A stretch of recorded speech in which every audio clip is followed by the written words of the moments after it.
ఫోన్లో ఏం చూస్తున్నావు? ఏం లేదమ్మా, నాన్న వచ్చాక మనకి డబ్బులు ఇస్తా అన్నారు కదా, దానికోసం నాకు కావాల్సిన ఐటమ్స్ అన్నీ కూడా కార్ట్లో యాడ్ చేసేసుకుంటున్నాను ఇప్పుడే. ఏం కావాలో చెప్పు, తొందరగా యాడ్ చేసేస్తాను. నాకు ఒక లంచ్ బ్యాగ్, ఒక బ్యాగ్ స్కూల్ బ్యాగ్, నెక్స్ట్ నాకు ఒక షూస్, ఒక డ్రెస్, అన్ని ఖాళీ. సరిపోతాయా? అమ్మా నువ్వే నాకన్నా నీదే పెద్ద లిస్ట్ ఉందే. సరే చూడు, ఈ ఫ్రాక్ ఎలా ఉంది, బాగుందా? చాలా అంటే చాలా బాగుంది. సరే ఇప్పుడు అన్నయ్య వచ్చాక కూడా అన్నయ్యకి ఏం కావాలో అవన్నీ కూడా కార్ట్లో యాడ్ చేసి పెట్టేస్తాను. ఒకేసారి నాన్న రాగానే ఒకేసారి ఆర్డర్ పెట్టేస్తున్నాను. నేను వచ్చేసా. గుడ్ మార్నింగ్ రా, ఎలా ఉన్నావు? నాన్న నా కోసం ఏం తెచ్చారు? నీకోసం ట్రైన్ తెచ్చాను, స్టేషన్ లో ఉంది, వెళ్ళి ఆడుకో. Okay okay okay okay. ఏమండి రేపు వస్తా అన్నారు, ఈరోజు వచ్చేసారు. సర్లే, స్టేషన్ లో పడుకుని రేపు వస్తా. అయ్యో అలా కాదండి. మరి అలా? అయ్యో రండి కూర్చోండి. అమ్మా, టీ కాఫీ తాగుతారా?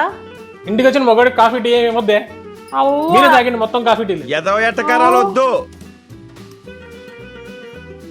ఏమండి కాఫీ తీసుకోండి. కప్పులో కాఫీ ఉంటే సరిపోద్దా? కప్పు కింద శాస్త్రం ఉండవసరం లేదా? అయ్యో తీసుకొస్తానండి. దేవుడా. ఏమండి కప్పు సాసరు. కప్పులో కాఫీ, కప్పు కింద శాస్త్రం ఉంటే సరిపోద్దా? మా కాఫీ వేడిగా ఉండవసరం లేదా? వాడు ఈయన ఏదో కొంచెం తేడాగా ఉన్నారే, డబ్బులు ఎగ్గొట్టడానికి అనుకుంటా. మనం కొంచెం జాగ్రత్తగా ఉండాలి. ఏమండి గోవాకి వెళ్ళారు కదా, ఎంత ఖర్చు అయిందండి? ఎంత కొంత ఏం లేవే, ఇప్పుడు ఎందుకు? అలా కాదండి, కాఫీ తాగని. తాగండి, తాగాక చెప్పండి. గోవాలో ఎంతైతే అంత మాకు డబ్బులు ఇస్తా అన్నారు కదండి, అందుకోసమే అడుగుతున్నాను. నేను గోవాకి వెళ్ళాను అనుకున్నారా? నేను వెళ్ళింది గోవా కాదు బంగారం, నేను వెళ్ళింది పాండిచేరికి. అదిరిపోలా.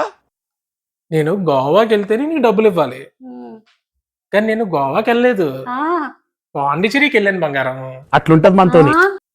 నాకు తెలిసి పాండిచ్చేరి ఐడియా మీదే అయి ఉంటది. ఇలాంటి దరిద్రమైన ఐడియాలు అన్ని మీకే వస్తాయి. ఇలాగే మన ఎదురింట్లో ఆయన కూడా గోవాకి పాండిచ్చేరిని అటు ఇటు తిరుగుతా ఉంటుంటే అలా ఆవిడ కాళ్ళు ఎగ్గొట్టి ఇంట్లో కూర్చోబెట్టింది.